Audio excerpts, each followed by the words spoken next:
City Council special meeting for Monday, April 12th, 2021. Clerk, will you please call the roll? Mayor Karen, Here, Marshall. Councilmember Gates, Sorry, trying to unmute there. I am here in Marshall. thank you. Councilmember Rice, Here, Marshall. Councilmember Schwartz, Here, Marshall. Councilmember Traver, Here, Sandusky, Ohio. Councilmember Underhill, Here, Marshall. and Councilmember Wolfersberger. Here, Marshall. We have a quorum, Your Honor. Thank you. We will start this evening with the Pledge of Allegiance.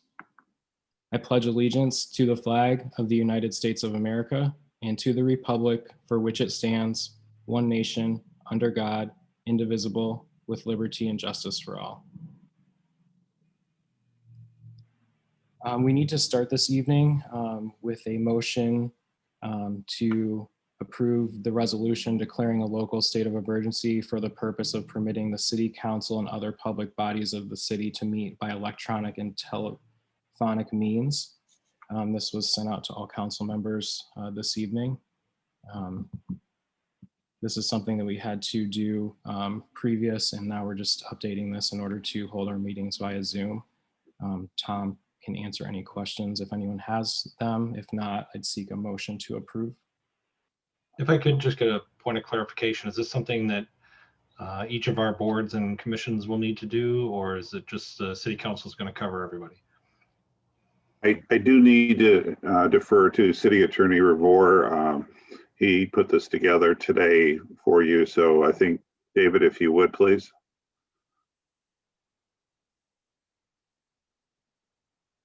Yes, in my opinion, that once the city council passes this, this would be good for the other public bodies of the city council. However, if the DDA or LDFA should want to meet remotely, they'll have to pass their resolution because they are separate legal public bodies. Thank you.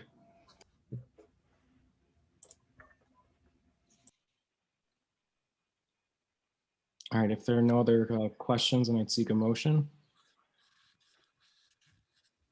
So moved. Support.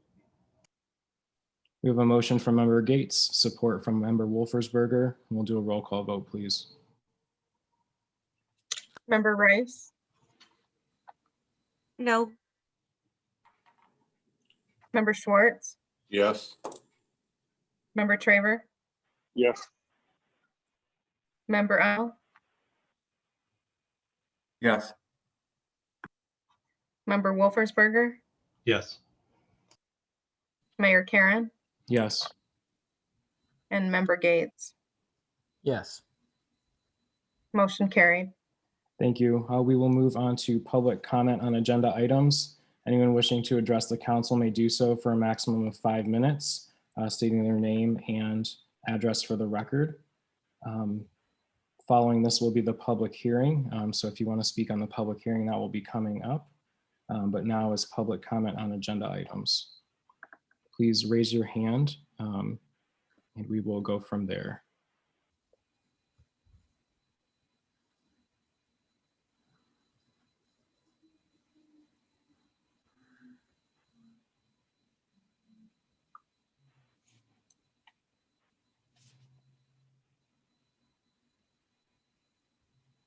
All right, seeing no hands raised, we will move on to item 5A on the agenda, adjustment of power supply cost adjustment. I have a statement I'd like to read, and then I will turn it over to Tom to add any information and other council members before we open the public hearing. Regarding the proposed electric rate increase, city council members have heard from many concerned citizens this past week. We do not want to increase electric rates by 18%. However, the city council is tasked with making sure the city has a balanced budget and is in good financial standing. In order to do this, unfortunately, we have no other alternatives than to increase rates based on the third-party analysis of our current situation. The reason for this increase is because the city has not increased its rates since 2014, to keep up with inflationary costs. The city has also invested in electrical infrastructure to supply additional load to new and expanding industry. The return on this electrical investment has not matched the projected timeline, leaving the electric fund in a position to submit a deficit elimination plan to the state of Michigan, which requires the deficit to be eliminated within a 5-year timeframe. City administrative officials are responsible for providing the city council proposals and supporting information. For years 1 and 2, city administrative officials proposed debt elimination plans. Based on information provided, the city council as well as the state approved these proposed debt elimination plans. Going into year 3 of this 5-year plan, electrical load has not increased as anticipated, requiring the city to increase rates in order to fulfill the deficit by the end of the 5-year plan. At the city council meeting on March 15th, 2021, city administrative officials proposed this year 3's debt elimination plan, but in this proposal, it included a 21% rate increase for electric service based on the current deficit of over $2 million. City council tabled for more community input and additional information from city administrative officials. A special city council meeting was called by the city administrative officials on March 23rd, 2021. City council was informed that the city would not be able to obtain bonds to complete the council approved projects until the deficit elimination plan for year 3 has been submitted and accepted. After further analysis, the rate increase was lowered from 18% from 21%. Due to updated information completed by the third-party analysis, we carefully consider this rate increase as necessary. City council review information that led up to this situation and take appropriate measures to ensure accountability and that this situation not reoccur. It is the goal of the city council that its policy and operations are efficient to ensure the city of Marshall remains viable, responsible, and fiscally sound. Tom, if you have anything you'd like to add or any other council members? No, I think you covered it, Mayor, very well. Again, we were optimistic that the load growth would occur that would take care of the annual inflationary cost increases that we see. And so, and they did not. And so typically we look at inflationary at about 3%, and that did not occur. We hired John Courtney in 2017 from our last rate increase from 2014 to look at it, but that's when we're looking at load growth to take off. So again, we were optimistic. We kept rates down for 7 years, but now it's come back where state treasury requires us to, for you as a council, to approve a deficit elimination plan, which would include a rate increase as you're presented tonight. And again, I'll answer any questions, after public comment, whenever you desire.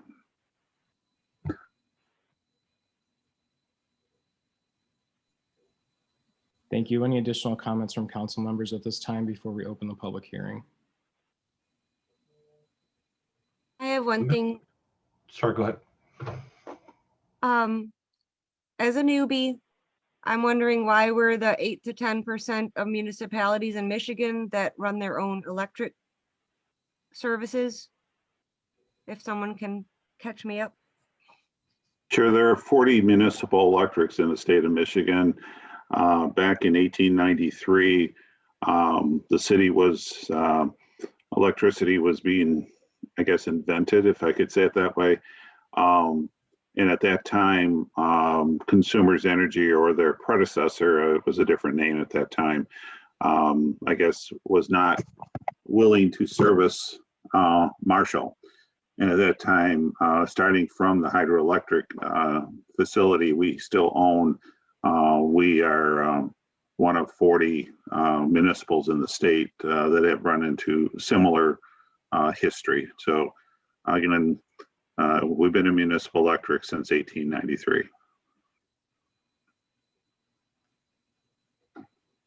And what do you think is the benefit of being a municipal electric?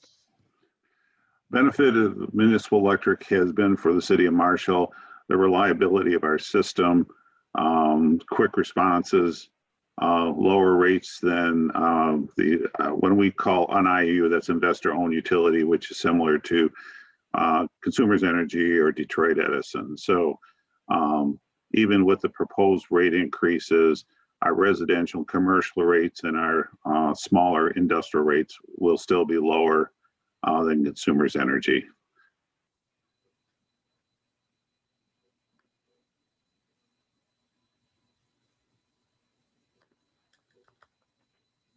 Any other comments from council members at this time? Mr. Mayor, I would like to include in the conversation tonight,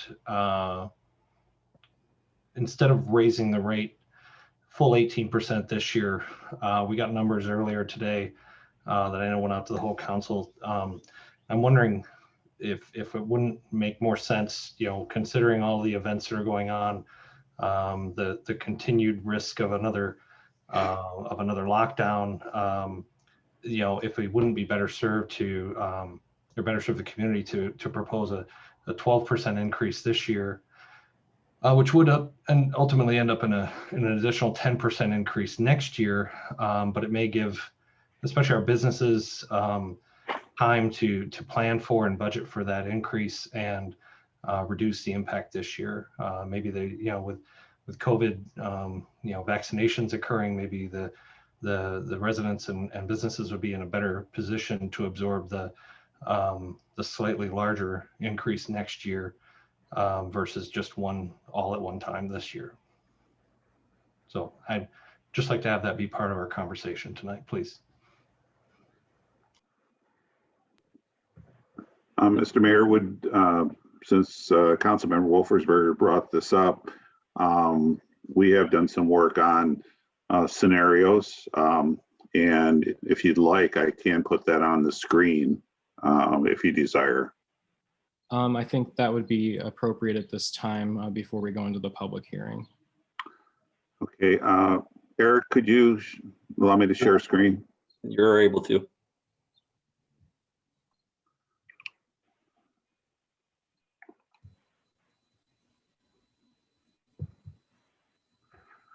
What you see on the screen and the public can see is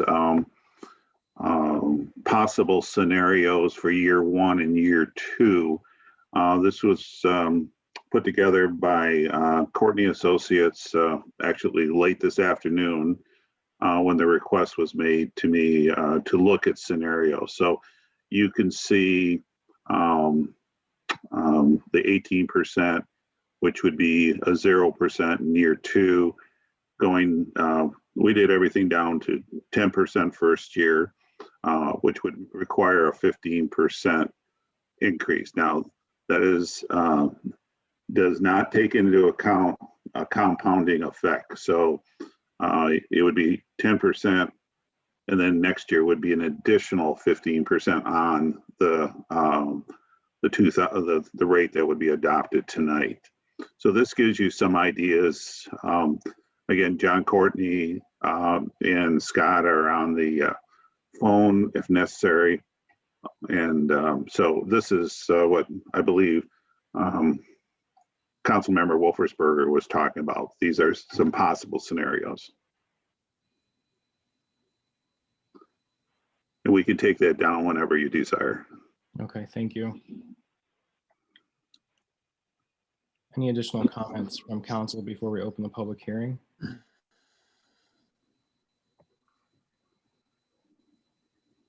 All right, at this time, I would like to open the public hearing for the adjustment of power supply cost adjustment. Anyone wishing to speak may do so for a maximum of 5 minutes, stating their name and address for the record. Please indicate your desire to speak by raising your hand, and we will call on you in the order that we see them come in.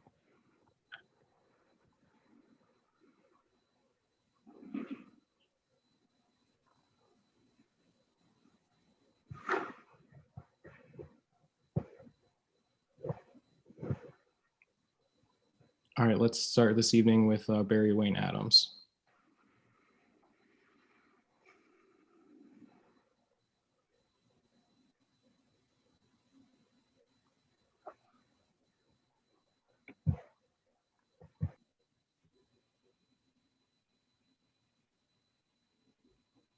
Barry, are you there?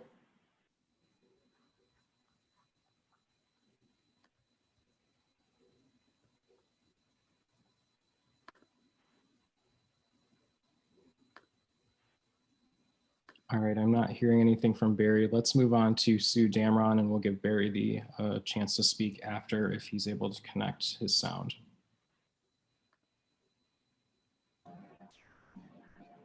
Okay, is it working? Yes, we can hear Yep, you. you can hear me? Okay. I just wanted to read something that I sent to Tom, and I did forward it to all of the city council members, except I think Jen, because her email and name isn't even showing up on the city council list on the city website. So Jen, I'm sorry I missed you. But I just wanted to share my thoughts and opinion on the Zoom meeting of Tom and Eric that I thought was very misleading, because there was reference to residential rates being affected by $10 a month. And then there was conversation about businesses using Matt Davis's real estate office as being a $20 effect per month. And I just wanted to share, we ran our numbers in both the COVID year of 2020, and we also went to the year of 2019, because we knew that we weren't open for the entire 12 months during 2020 for it to be realistic. So the numbers that we had put together were $15,599 effect for a year for the Schuler's restaurant business. And so it's kind of startling, and I just thought that it was misleading when the $10 and $20 was being referenced. We're looking at making over $1 million investment in our property by putting 7 downtown living units in. And so our electric use and the rate of that will be strongly affected when we have more use in our 3-story building as well. Regardless of how many years our business has gone without a rate increase, or how our rates compare to consumers, or what the city's financial position is, this is going to hurt and possibly close down more businesses during the middle of a pandemic, when we are already suffering from loss of business and trying to operate after 2 closures and as restaurants at a 50% capacity. I was hoping to explain a side that seems to be missed when people just keep saying we have no other choice. I guess you need to understand that you are making a choice by approving this to put some businesses out of business. I appreciate you listening and reviewing the effects to Schuler's Restaurant, representing a stakeholder in downtown Marshall for 112 years. And I'm sorry, my name is Sue Damron, and it's 115 South Eagle Street, Marshall, because I forgot to do that in the beginning. So thank you. I appreciate Scott's comments. I think a tiered system would, even though it may cost more money in the long run, I think it's going to be much more, it's going to be easier for businesses that are already struggling right now. So thank you for listening. Thank you, Sue. Next, it looks like we have Nick.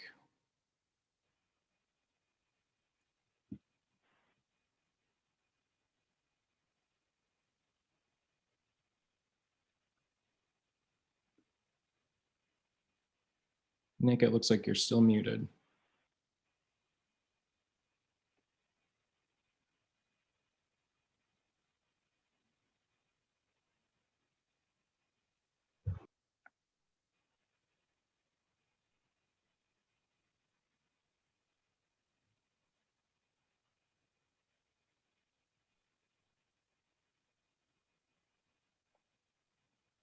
Eric, are you able to unmute Nick's microphone? She's unmuted now. Okay, thank you. Okay, this is actually Kathy Miller at 540 Cosmopolitan on Nick's iPad. Okay, Hi, hello. I have a couple questions that I'd like to incur at this time. Sue Damron is right on spot with her business, but one of the other businesses in town that is not downtown is a place that I work at, which is the fairgrounds, which has suffered immensely through the COVID pandemic. And right now we're trying to get things going again. And we pay a very high electric rate. And that could make or break us if that goes through. I just wanted to interrupt and kind of say that about, because I don't know what our bills are, and I don't want to put Jen on the spot, but I know that they're high. And right now, we are challenged every day of the week with even just meeting payroll. That's all I have to say. Thank you, Kathy.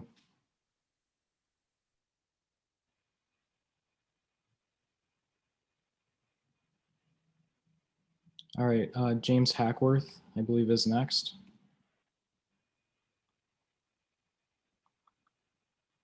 Can you hear me? Yes, I can. Thank you, James. Hey, guys. Thank you for allowing me on.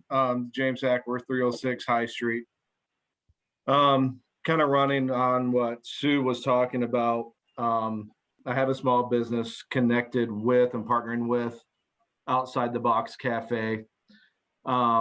I know that between the two of us, you know, what our electric looks like. Also knowing the issues, just like most businesses downtown, with trying to stay open. We're battling COVID, we're battling quarantines. We are basically, as most businesses, trying to hang on to get through the crisis that we're in right now. I don't think a lot of businesses, as Sue was saying, downtown can take an 18% hit right now. It's a big hit. And I think, and as she was saying, even with the tiered system, if we could have some time to balance some of that out and at least have an idea of what we would be looking at for next year, would at least give us time to budget and look at some possibilities. But so let me ask you this, if the 18% was voted on, when does that start? When does that take effect?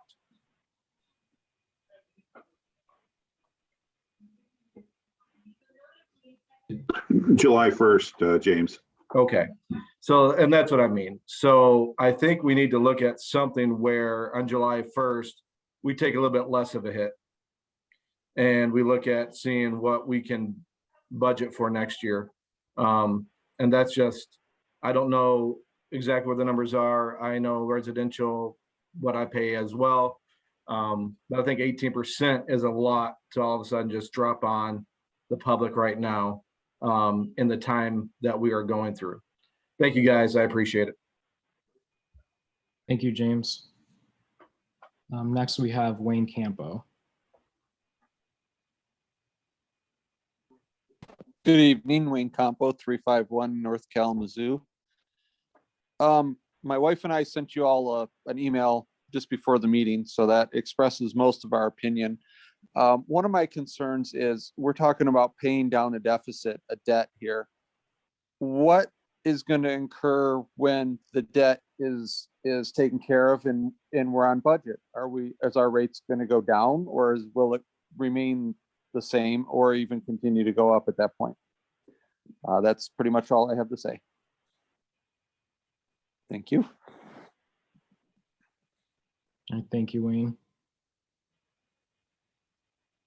I believe Barry still has his hands up. Barry, are you able to connect?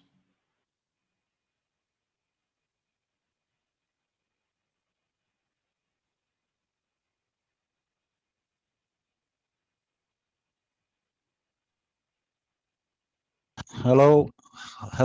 Hi, Barry, I can hear you. Okay. Finally able to get on.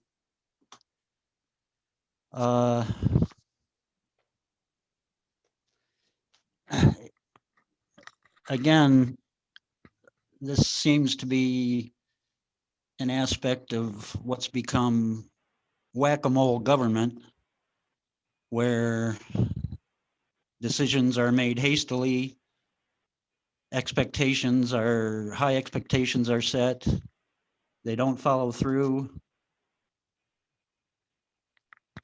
And then the average Joe ends up taking the liability. Now, this happens on a large scale every 7 or 8 years with the federal government. But this strategy of making decisions which turn out to be not so prudent. And then the only recourse is to try to push it on the average person. Hopefully it will not become pattern and practice. And again, I would recommend that you get a hold of a book called Entropy, A New World View by Jeremy Rifkin. And what you're dealing with here are aspects of the laws of physics, and there's no coming back. Once you start increasing the rates, they will continue to increase, and it takes more energy to accomplish the same quantum of work, and this won't stop. So perhaps in a creative sense, should think about using alternative methods of trying to obtain what you want, but through a more self-subsistent modality, and without having to do this whack-a-mole strategy of, we're going to do something, oops, it didn't turn out, so everybody has to pay the price. Okay, well, maybe it's time to start increasing the size of the box you're thinking in, and then the people of Marshall won't become liable to the future bad decisions of people given synthetic power. All right, thank you.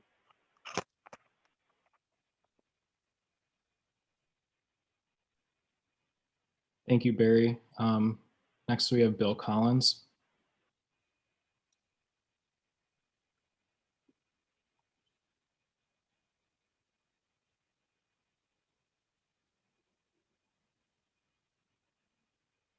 Bill, it looks like you're still muted.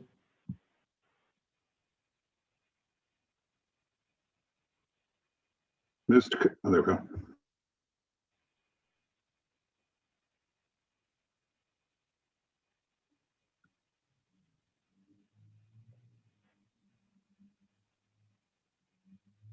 I'm muted now. Yes, I can hear you now. All right. Well, this is Bill Collins at 558 North Madison Street. And there was a question that was asked and nobody answered it. And that's the question that was answered, question that was asked by that one gentleman is, this funds that you're raising is to pay off a deficit. What happens when the deficit is paid off? Is the amount of money that you're collecting, is that going to drop down, back down to a reasonable rate? Or are you going to leave it at the 18% and keep on going? I'd like an answer on that.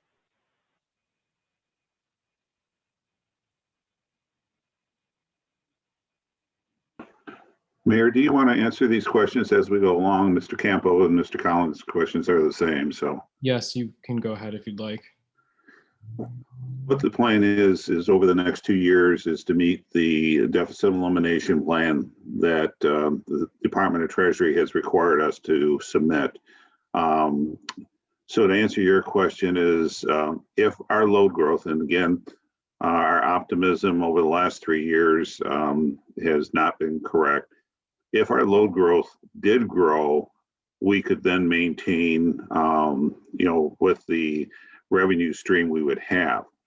If our load growth stayed the same, 2 years from now, we would need to look at our rates. If we know our load growth in 2 years is going to go up, we probably can, keep our rates, fairly similar. But one of the things, John Courtney is on the call, and I would prefer John is the one who put the rate predictions together and the revenue requirements. John, would you be willing to tackle that question? You would need to unmute. Yeah, can you hear me? Yes, sir. Yeah, Tom is correct. Based on the model we ran out actually for the next 5 years, and assuming that the projections of growth that we've got in the model come to fruition, we're showing that the revenues at that point will be sufficient to meet the revenue requirement, assuming revenues are increased by roughly 18%. So yeah, we're not projecting any need for additional increases in the near term, but again, that's predicated on the growth that we've built into the model. Yeah, but the model that you are using, you've already said that it's failed to forecast correctly for the last 3 years. That's the reason for being in this deficit. What are you doing about correcting your model or adjusting your Well, model for some of the errors that it's got? Yeah, we've taken a much more conservative approach than what was taken in the past on the projections. Yeah, but it's taken you 3 years to get that place. I mean, having been in a business before, working in the private sector, if our forecast wasn't met after the first year, adjustments were being made at that time. So we weren't getting burnt 2 or 3, 4, 5 years down the road. Why are we getting caught with our pants down after 3 years? Yeah. In defense of the model, the model was not in use when we hired Courtney Associates in 2017. The model was put back into effect this year when we saw the situation we were getting in. So Mr. Courtney's model was not used because of the projected load growth that we were told by the industry. So please, this is not Mr. Courtney's error on his model. He has updated his model as of this year. So John, yes, and for the last 3 years, the prices, then the last 3 years, if I understand what Tom said, the last 3 years or so, they've realized that they're not making what they're supposed to be making. And why hasn't the adjustments been made back then at a lower rate when the average individual could absorb it instead of slamming us a couple of years later? I'm on a fixed income, and there's people out there that are unemployed. There's people out there that are stuck with the COVID. There's people out there with reduced hours. There's companies that are shutting down left and right. And now you're going to slam her with 18%. I mean, FiberNet just raised their price by 10%. And you guys just snuck in the trash one in there, and they added a 3% on top of that for the next 5 years. I'm on a fixed income, and I'm getting basically cost of living increased. You're now shoving all these extra percentages on top of me. Where's this money coming from? Why aren't we staying on top of this? Again, over the last 3 years, we were optimistic that this load growth would occur based on the predictions that we were told by the companies. The companies have had. Do you do that with your own personal expenses? Do you do that with other expenses that you think you're going to get a raise? So you're going to sit there and overspend? That you think you're going to get something and you overspend? You keep reaching into people's pockets here, thinking that something great's going to happen, and it hasn't happened for 3 years. What's it take to sit there and learn to realize that you can't get away with doing that? You're hurting people. You're hurting people such as myself. That's my 2 cents. Thank you, Mr. Collins. Thank you, Mr. Collins, for your comments.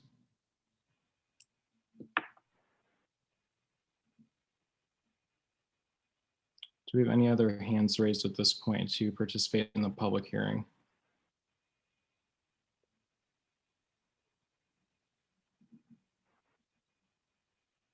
Dan Livingston, and then we will go to Craig Kempf.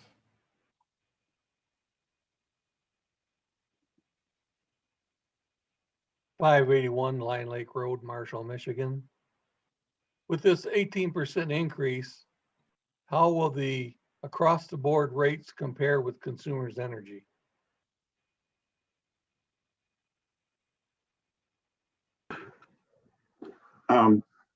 John, I do not have my comparison sheet. Do you have yours handy? I do.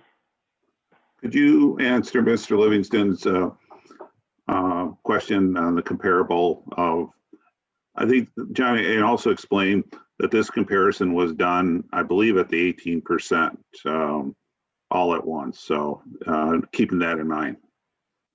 Yeah, and I guess maybe just to use an easy to bill to compare for a residential customer using 1,000 kilowatt hours. That customer's current bill is roughly $126. What the proposed 18% increase would go to $146.48, and the consumer's bill, comparable bill, would be $176.60. So the proposed increase for the residential bill, customer using 1,000 kilowatt hours, is roughly 16%. And consumers is about 40% over your current rate. So you would still be, in the 24% or more less than consumers. So, or they'd be 24% higher, I should say. John, one question also was this consumer's comparison does not take into account their current request to Michigan Public Service Commission. Am I correct? That's correct. It reflects the current rates that are currently being charged by consumers, not the rate increase they filed for. Does that help, Mr. Livingston? Well, yeah, the comparison helps, I guess. And I think some of the other folks that have commented tonight are wondering, how did we get here to start with? Are you analyzing expenses on an annual basis? It seems to me like you're saying you had your model with expected increases in power consumption when everything we've been doing for the past decade or longer is reducing consumption. And the easiest thing I can think of is LED bulbs.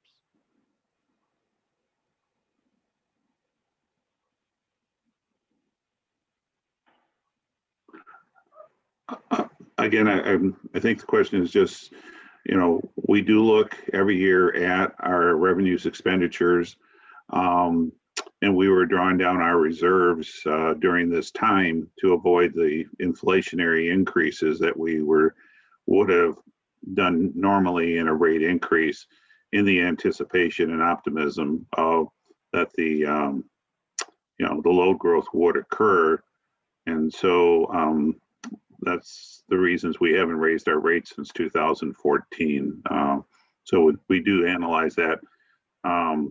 Back in November, we re-engaged Courtney and Associates to bring this report that we are now dealing with over the last month.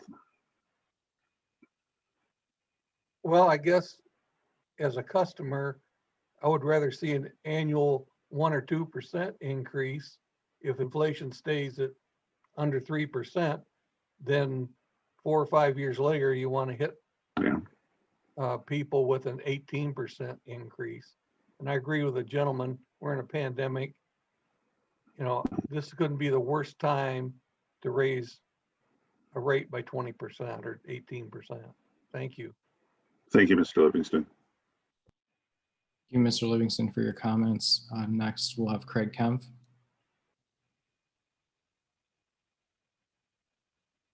Hello, everybody. It's Craig Kemp, 723 US Highway 27 North.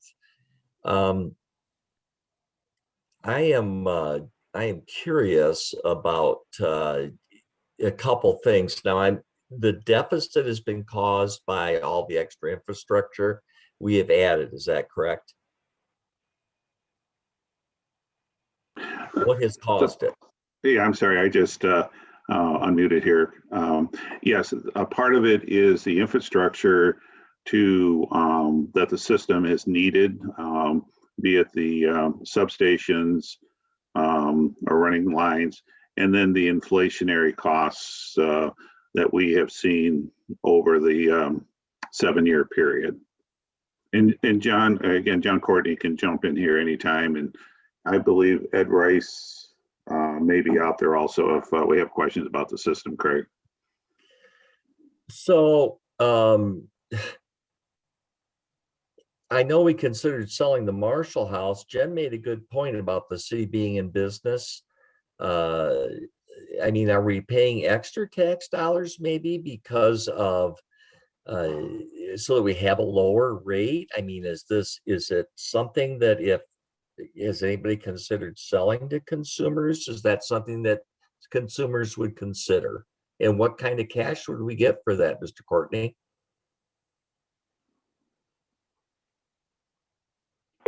I wouldn't be able to give you an estimate of what that would sell for. That would take a fair amount of study to come up with that type of a number. I would say though that looking at the rate comparisons, you would be paying considerably more to consumers than you're paying currently to the city of Marshall, even with the proposed rate increase. Can you give me an estimate? I mean, you've done this enough, Mr. Courtney. Isn't this your forte? I believe. I'm guessing that's why we're paying you to consult. But have any other municipalities that were in the electric business, have they sold to consumers?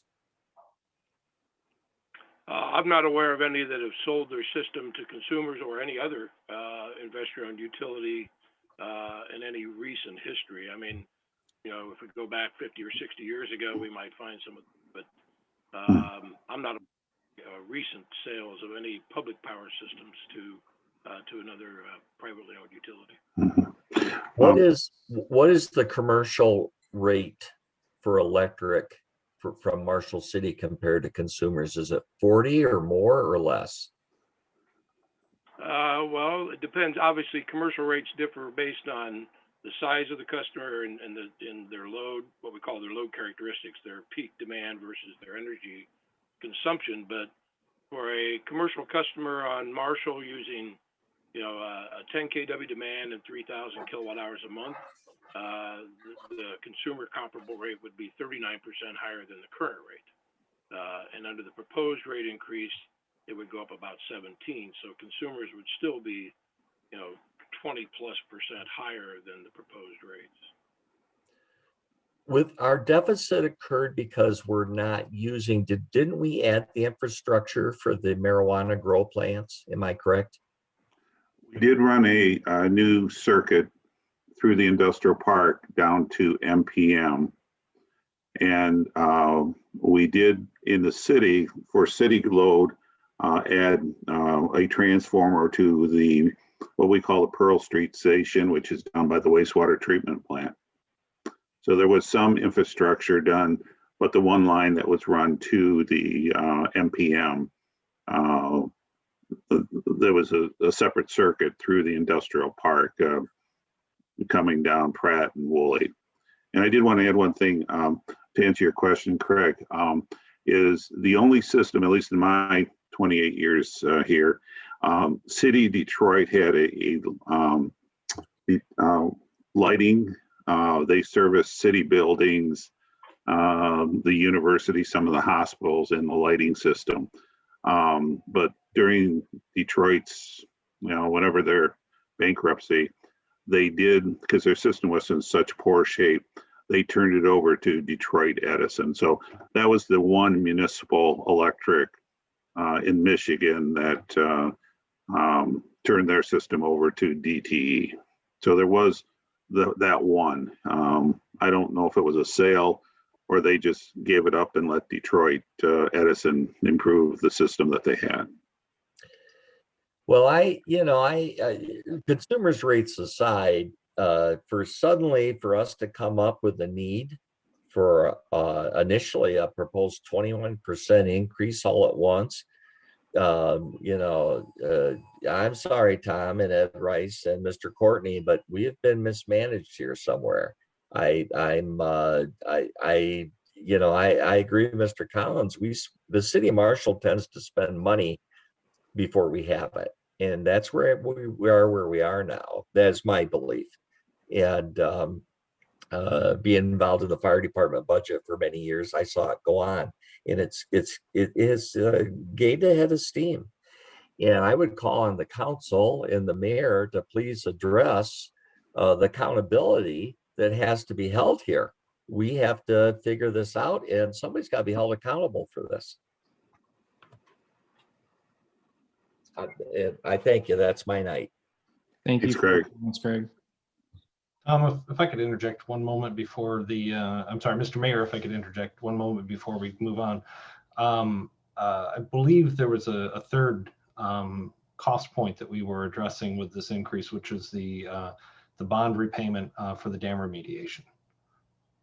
So I just wanted to throw that out there as well, that is one of the cost drivers here. Yes, thank you. That is correct. It's for the repair and rehabilitation of the dam, which is planned for this summer. I had forgot about that large project. Councilmember Rice, did you have your hand up? I'm sorry, I just noticed that. I think I'm all right. Okay, thank you. Next, we have Marshall indicating they would like to speak.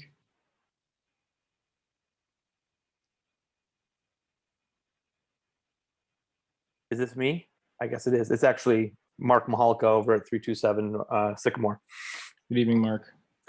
Well, I have to say I agree with Mr. Collins and Mr. Kemp. It sounds like, you know, I hear that we have a 2 million deficit, and it sounds like it is energy, or at least energy related. But once again, that didn't happen overnight. We bought something in a sense without having the money for it, and now we're all paying the price. To me, it doesn't matter. I could care less what consumers would charge. Consumers is not what we have. We have Marshall, so it doesn't matter. You're in one sense, you're comparing apples and oranges. I wouldn't compare the cost of an apartment in New York City to one in Marshall, so it doesn't matter to me.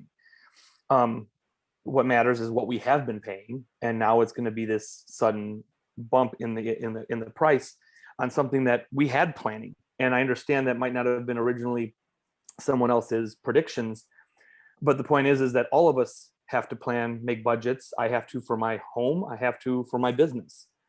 And I'm going to get hit twice. Any of us who has a business are going to be getting hit twice by this increase. First at home, second at the business, or vice versa, however you want to consider it. I'm disappointed to hear, you know, we talk about the management of things. Last week, listening to the council meeting, there was a talk about the repair of one of the streets. I don't even remember which one it was. And I think it was Mr. Schwartz who had asked the question about, you know, did we get extra bids? And essentially the answer was no. And it was because it might take a month to get the bid out, and we were on a deadline and so on and so forth. I'm sorry, that's mismanagement. We get bids. You have to find the cheapest thing because it's not your money. You know, it's not your money you're spending. And so then when I see that kind of a step, and then I see $2 million, you know, and if we haven't raised increase, if we've not had an increase since 2014, so 6 years, 7 years, or whatever you want to take it, we had predictions. It doesn't matter who started the predictions. We had predictions, and we've been failed. I hate to say that, and that's a huge chunk of change to now make up in 1 year. And once again, we're going on predictions. So there's nothing to say that this prediction will be correct either. So I mean, the costs keep going up. We're going to find people moving out. We're going to find either businesses closing or businesses opening up outside of Marshall. And many cities that have done this kind of stuff, where they start to tax the businesses, those businesses are smart. They go elsewhere. The people with that money will go elsewhere. We've seen it in Detroit many, many years ago, and it still affects them to this day. We can't tax ourselves out of a crisis. It's not going to work. So it's disappointing, and I would like to see, if it has to be a tiered type of method, it's unfortunate because it could be that we might be paying more money in the long run. But again, with our predictions, maybe we'll be better off. I know part of this is based on the expected growth, and that growth wasn't there. Now, is that growth not there because of COVID? If that's the case, then that growth could explode in the next year or two as we get past COVID. But once again, we don't know. These are predictions. and we talk about inflation. Well, that's because inflation looks good right now. What is it going to look like in a year or two? Something such as the COVID and all the spending that's been coming from every level of government right now is going to come back and bite us in the butt. And then we're going to be stuck at 18% plus whatever inflation will come down the pipeline. I feel like we need to be doing a much better job of finding where we can eliminate things that don't need to be spent on and so forth, because we're mismanaging. We're mismanaging if there's $2 million that just out of nowhere needs to be made up with an electricity tax, essentially. So those are my 2 cents. I wish I had better news, but it's disappointing. Thank you for your comments, Dr. Mark.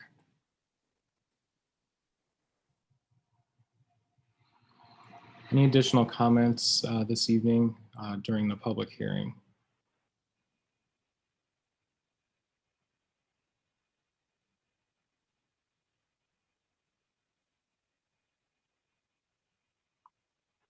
Looks like we have Dan Livingston and Renee Schaum.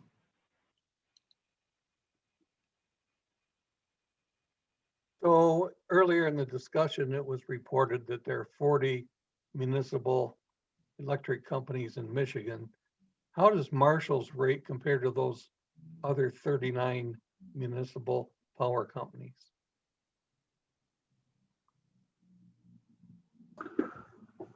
This is Tom Tarkowitz.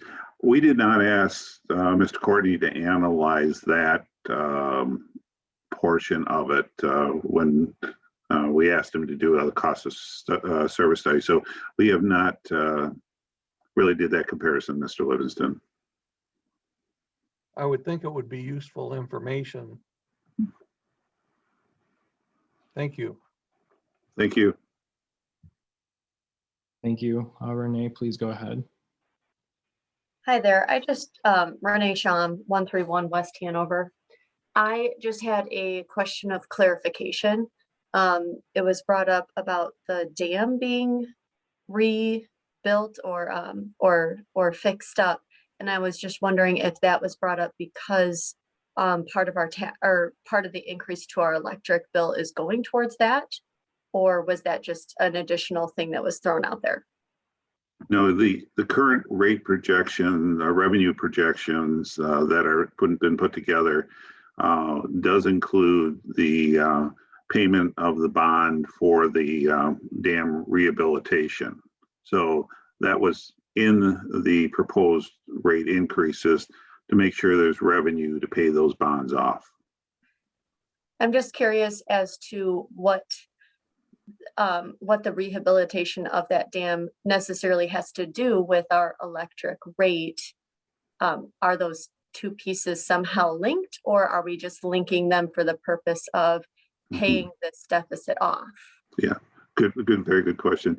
The dam and the earthen embankment, with the earthen embankment is where majority of the work is going to be.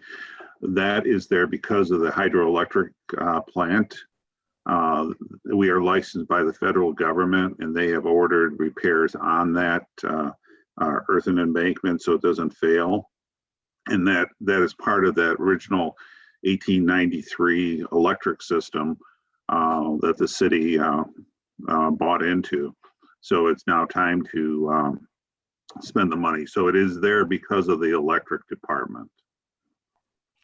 Okay, thank you for your clarification. And just one thing that some of the public realizes, we looked at the possibility of taking the dam out, but the sediment upstream for the dam put the estimates, I believe, between $40 and $100 million to clean up the contaminated sediment. So the best thing was to do with that was to rehabilitate the current dam, because I don't know how any city could afford 40 to 100 million. So we took the, I guess, the best option economically. So just throw that so everybody knows that there were other options that we could have taken, but the council decided a couple years ago to move forward with the rehabilitation. But very good question, Renee. Thank you. All right, thank you. We have Bill Collins with his hand raised. Yeah, this is Bill Collins, 558 North Madison again. On this dam project, when the bonds were issued, wasn't there a method of paying those bonds off already established? Yes, in So why the are bond, we incorporating it into this energy bill? The bond money for those bonds that have been issued out have already been allocated or figured out where they're going to come from. Why No. are we shoving more money at? Why are we taking more money out of it? first of all, the bonds have not been sold yet.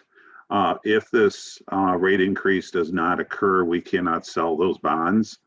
And so that is, this is the first, well, not the first step, but many steps along the way. Once this is approved, then we are able to sell the bonds. Is anything else going to be coming out of this 18%? I know the couple of meetings ago, somebody had ventured to say to take money out for FiberNet. No, this is FiberNet is a totally separate utility.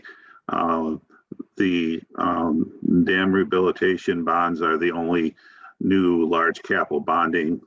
Every year there are projects that occur on the system. We do voltage improvements in certain areas, so there's always some capital projects. But the dam the project is over $2 million to make the repair. So this is the only item that is included in the debt service that was developed. Yeah, but hasn't the dam project been in the works for a couple of years? I'm going to guess, I've been with City 28 years. I think we've been talking about this project. It could have been over 10 years, but Yeah, no, but the decision on to rebuild the dam, I mean, to fix the dam instead of taking the dam out, that was just decided a couple of years ago. correct. That has been Why is it correct. taking so long to get moving on that? And when that could have been done a couple of years ago, as far as getting the bonds and getting the money? I mean, you guys already knew what you were going to have to do. Mhm. Work is already being done out there.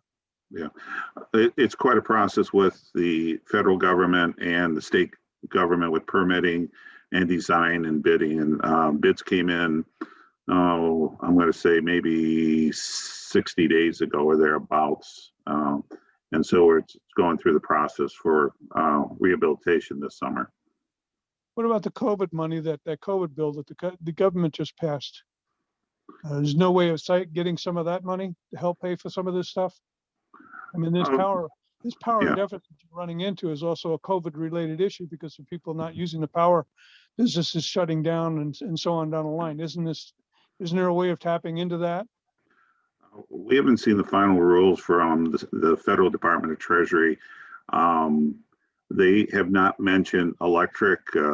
Our associations have not come through with anything. That it does talk about broadband, water, and sewer in the bill, but it does not really go any further with, again, the stimulus. I get the names all mixed up, but the stimulus bill. Now, the future infrastructure bill, no one knows what's going to be in that, but the first bill would not cover anything related to the electric. Okay, thank you. Thank you again, Mr. Collins. Thank you, Mr. Collins. Any additional comments this evening during the public hearing? Mr. Mayor, I saw Jen's hand up. I don't know if. I believe she said she had her question answered. Oh, okay. Thank you.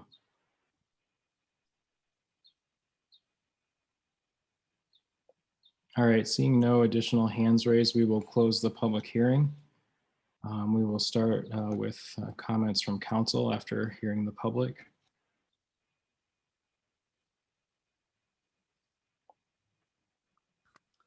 Well, I just have one quick question. I think having been a part of this conversation for a little while, I think I know the answer to this question, but I'll ask it for the sake of our constituents. And throughout this process, I'm wondering if anyone has identified any other possible avenues of action that might satisfy the state's deficit elimination plan that they're requiring of us. Is there any way of making cuts that would allow us to get there? Any other way that we could get there other than the rate increases we're discussing?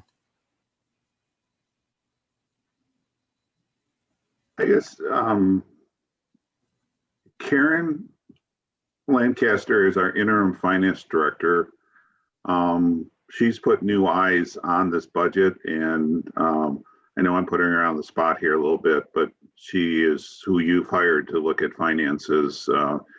Karen, would you be willing to address Councilmember Gates? Thing. The magnitude of what we're facing is in the millions of dollars. And in our expenditure budget, the largest part of that expenditure budget is purchase power, which we have no control over and we cannot cut because it's in a direct relationship to our revenue. So there is not enough money that we could possibly cut unless there was no staff, no anything to make up this deficit. So Ed can speak more to some specifics if there's something in specific you're looking at, but there's just not enough money available to cut to help us here. That answers my question. Thank you. Yeah. Thank you, Karen.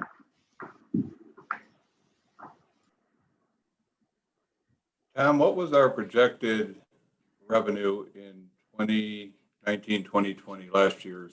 Do you remember what the projected revenue was at the beginning? I do not have any of that stuff here at home. I'm sorry. That's trouble. Ed, do you have it compared to what the actual was?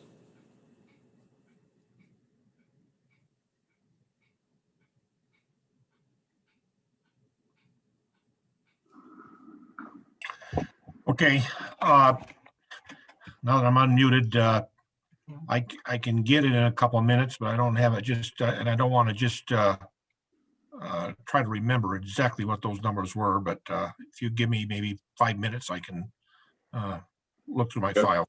And while you're looking, this year is what the projection is and where we're at and how close we are going to be to those as well, if you can do that. This year I can address, we're going to be right, again, I'll get the exact number, but right now the forecast for the 2021 fiscal year is to be right on the revenue budget. What is that number? Do you know? When you look that up for me when you're looking up the other? Yes, I can do that. So, Tom, if you can clarify for me, because I don't know, and maybe those that are listening, this is the third year of the 5-year deficit elimination plan. The other two that were submitted, were they approved by the state originally? Is that how that works? Yes, they were. And then is it renewed every year? So once we do our deficit elimination plan this year, do we go again next year and resubmit? It's an annual event. We received a letter in January stating that as of June 30th, 2020, we did not meet the requirements of the third year of the plan. So that's, we already had engaged Mr. Courtney to start working on this before we got the letter. And then, and we are now after 4 or 5 council meetings, we're here today. So I don't know the exact, our former finance director had been the contact at Department of Treasury. I was not part of that conversations with Mr. Sanders up there. So the other years, we didn't receive a deficit. We weren't meeting our deficit elimination plan. Only this year was the one? I really can't answer for the first 2 years if we were moving along in the right direction. It was a 5-year plan. And this year, you know, it was because we weren't making big progress. I do not know the first 2 years. I'm sorry, Councilmember Schwartz. So I heard you say we're taking from reserves. Where does our reserve currently stand? Are we still within acceptable limits, or do we have to build that back up? That, I guess, I don't have those numbers. Karen, or I would think our reserves would be below. That's why we're doing the deficit elimination plan. Karen, I see you came back on. Yeah. So yeah, the reason why we're doing the deficit elimination plan is because our reserves are actually negative and they do not meet state standards. We are projecting $3.1 million of a deficit, and we are also negative cash as well. So at the end of last fiscal year, the electric fund had to borrow almost $3 million of cash from other funds to not show deficit cash. And so the state is now saying we need to do something about this very emphatically. Right, so we don't have any reserves, we're in a deficit, and we need to do these increases just to get out of the deficit, not even towards the reserve at this point? Right, not even to build a reserve, just to get ourselves out of our negative cash situation. What is the percentage required for a reserve, this account, So- do you know? So the council has adopted a fund balance policy, and I believe it says 25%, but I don't have it in front of me. The state is just happy if we're positive. Like, they're not saying we have to be at 25%. They might like that, but they're just happy if we have turned the ship around. We, of course, in order to have cash to pay for anything in the future, any kind of large repair, anything that's outside of the norm, or any kind of capital improvement, we need to have some cash on hand so we don't end up in the same place. That's why we say in our fund balance policy, we'd like to have 25%. And that is a standard set by previous council, correct? It is. Tom? Correct, yes, sir. I need we now have the- until, go ahead, Ed. Okay, yeah, in the fiscal year 1920, what we did back then, we lumped in all the proposed marijuana sales into the commercial area. And it was looking, there was a revenue expected amount of about $9.5 million. And it only, and what was achieved was around $4 million. So it was $5 million short in that year. That was 2 years. This was last year, not this year, correct? Yeah, that's correct. Okay. Now this year, because of the deficit, we've been working on this deficit elimination plan. We did separate out the medical marijuana growth. And we had a budget of $580,000, which was presented to the Treasury Department. And year to date, we're at $821,000. So we're well over our projected revenue. And the bottom line revenue for this year, we're at through March of this year, we're at 75% of the projected $13.4 million. So again, we're right on track to hit the revenue projections this year. Yeah, so last year, we didn't even make 50% of Correct. projection. Correct, and that's the story that's being, that's the issues that are being addressed by Tom and. Now, also on that, in the revenue projection, our purchase power was also lowered. Am I correct on that, Ed? Yes, we would base the projected revenues, and then in the purchase power, you have to buy the power to hit the revenues. So yes, the actual power purchases were lower also. So And the- expenditures was and the low as expenses. well as revenues. Right, but it's the revenue that we needed overall. Correct. And when we saw this shortfall from previous going into this current budget, was that a no rate was recommended for this current year? Correct. We were Budget. still, yeah, correct. We were still using the projected load growth that we would see from the new industry. I'll just use the word, it's the cannabis industry, I think. And it did not start as planned. Now, I don't know if the reasons they didn't start or grow faster is because of COVID or the market. I'm not sure, but most of our growth facilities are at least 2 years behind. And when we're trying to project, we projected that they would be in operation, and they're behind schedule. So we're looking at about 2 to 3 years behind schedule from your projections. About 2 years, yes, sir. And one of the questions at a previous meeting was brought up about possible contracts that might be out there. Did you ever get a chance to review those?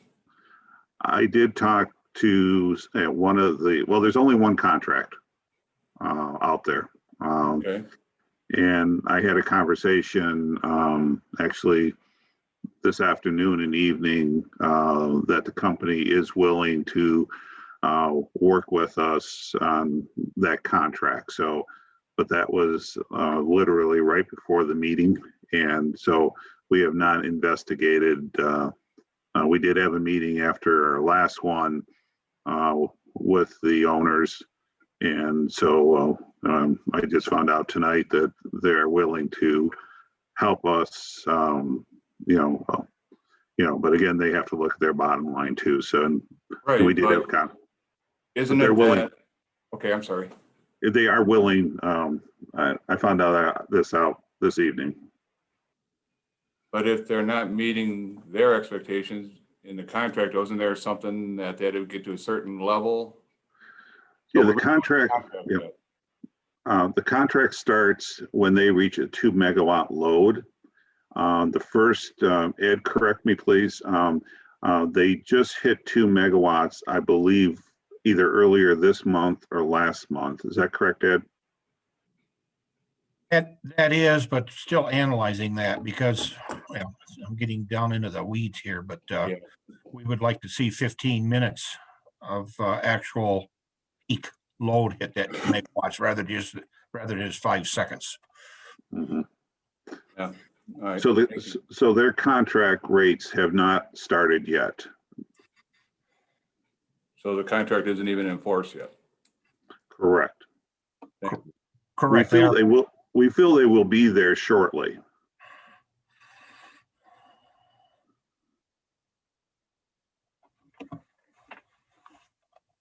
I'll let other council talk. I'm sorry. Okay. Jen, I saw Jen's hand. Whoever the question's for. So I just feel like there's so many cool things the city can be doing, way cooler than running an electric department. I'm wondering if anyone's reached out to consumers as to what they would pay to buy our infrastructure. And I believe we employ 7 Class A linemen. Is that correct? Anybody? Yes, that is correct. So the approximate salary for a Class A lineman is 80,000, times 7 is 560,000 a year. So times 3 years for your deficit plan, it's $1.6 million saved on payroll salary if we sell the infrastructure to consumers and farm out the electric staff. I don't want to be a Debbie Downer, but that we've done it 1890 doesn't sit well with me because I deal with that every day at work. Mm-hmm. Yeah, if you were to sell the utility, all the staff would go away, so you wouldn't have any costs. And then because it would be consumers' system and not the city's. Also, I believe if that is something the city wants to look at, last time we talked to Consumers Energy was about 2005. And at that point, there was a committee put together. If you remember, John LaPietra mentioned that he was on a committee. It was called the Future Energy Needs Committee. There was a group that met on a regular basis that to look. We did approach consumers at that time, and they said they were not interested at that time. But again, that's 15 years ago. So, and I believe also, I'd have to check, but I think that would be up to a vote of the people if you desired, to do that.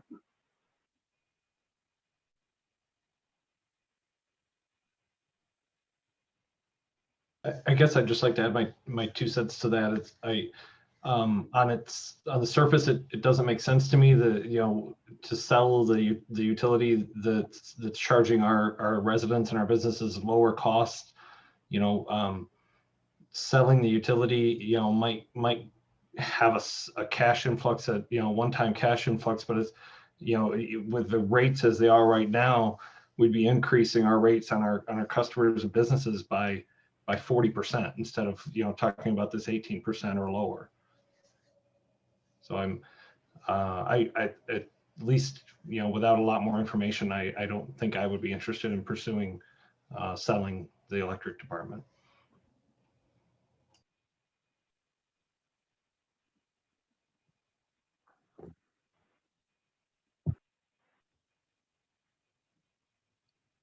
All right, thank you, Member Wolfersberger, Member Rice, Member Schwartz. Any additional comments at this time? I think as was noted by comments in the public hearing, it would be easier to consider this increase if we split it up, as Member Wolfersberger suggested in the beginning. Those numbers were shown at the beginning of the meeting, and if we want to take a look at that, and make that kind of an adjustment, we would need to make that decision now as to allow our consultants to adjust the numbers, for us to vote on it this evening. So I think it would be helpful to bring that sheet back up, and then we can have that discussion to figure out how we need to move forward here this evening.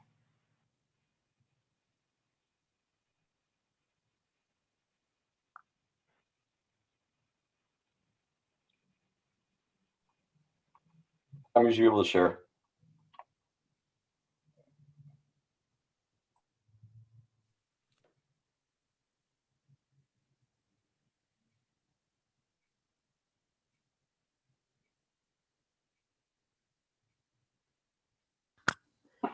I am trying to pull that up here, so bear with me. I had closed that email.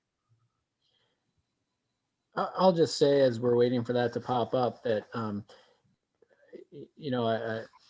it did seem initially like the 18% one-time increase overall in the long run would save folks and individuals and businesses money in the long run. But hearing everybody speak and considering the stresses that our businesses and individuals are under given COVID, it does make sense to me that we might consider looking at perhaps the 12% increase this year.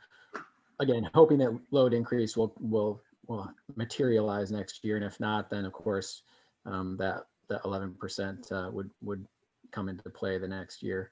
But I think it does make sense that people are hurting right now, and I certainly recognize that people don't want to absorb that big hit all at one time. And I'll say the same.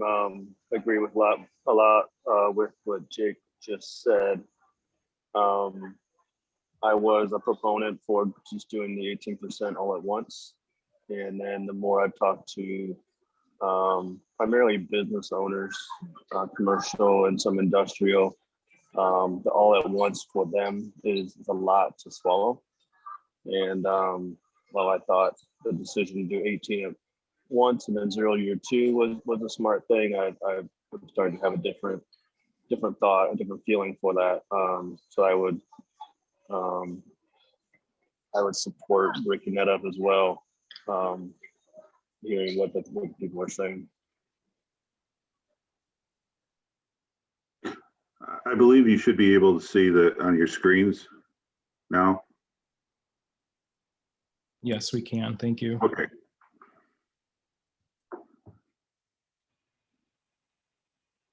So I've heard from a couple council members, the 12% and 11% as the split.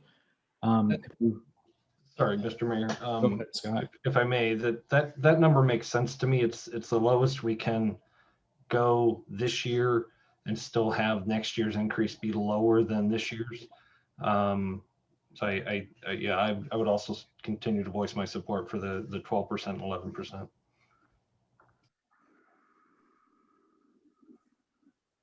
All right, so if any other council members want to comment on that haven't, the next steps would be to have our consultants adjust the power rate for this adjusted change. And we would also need our interim finance director to update the deficit elimination plan that we'd need to be voting on this evening. And in order to do that, we'd need to take a 20-minute recess for them to update those numbers to present to us for the vote. So that would be the next steps. So I'm open to any comments, additional comments from the council. And then if go ahead. I just have a quick question. So are we voting for the increase for this year and possibly next year? Or do we just look at this year, then revisit this because they have to redo the debt elimination next year? And we look at the number that year? I'm not quite sure. Very good question, Jim. No, the state is looking that you would adopt rates for the next 2 years. Okay. Thank you. So you'll see when you come back after, in your package, you had one power cost adder rule. What you'll be doing is seeing two. I just need to take whatever you choose here, do that. And then Karen will adjust the, and John Courtney will adjust the, in the deficit elimination plans. But we've talked earlier this afternoon that we would need 20 minutes to really throw this together, or not throw it together, but actually take these and put them in legal form. Thank you. Correct me if I'm wrong, Tom, but we would have, as we will have to review the deficit elimination plan next year, we would have an opportunity to modify that 11% number, hopefully down. But if we needed to, voting on it now puts it in place, but it doesn't set it in stone. Right. I would just want to confirm that with Karen. A year from now, the council would have that opportunity. Am I correct, Karen? Correct.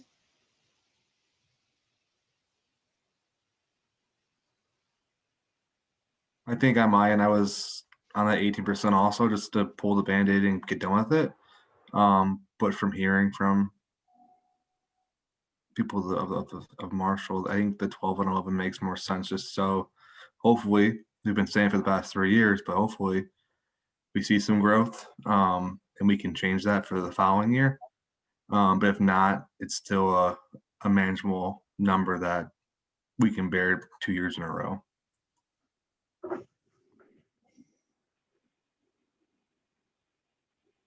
All right, I think we have a consensus. Any other council members like to comment at this time before we ask for a recess?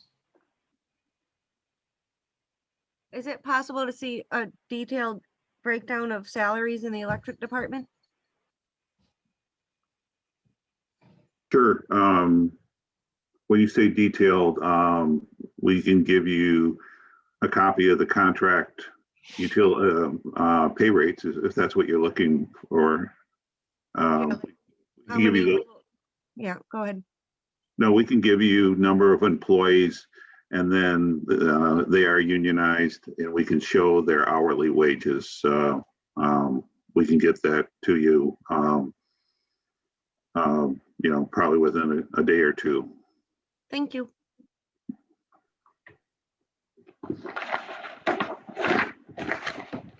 All right, so at this time, I would seek a motion to enter a 20-minute recess so the consultants can adjust the power supply adjustment rate and update the deficit elimination plan for us to vote on in the meeting this evening. So move. Support. We have a motion by member Wolfersberger and support by member Traver. We'll do a roll call vote, please. Member Schwartz, Yes. member Traver, Yes. member Underhill, Yes. member Wolfersberger, Yes. Mayor Karen, Yes. member Gates, Yes. and member Rice. Yes. Motion carried. Thank you. We will reconvene at 8:47 this evening. Thank you. Are we signing off and signing back in at 8:47, or are we supposed to stay on? I'm gonna leave this open, so you guys, if you want to come back in whenever, it'll be up, but your choice. All right, thank you.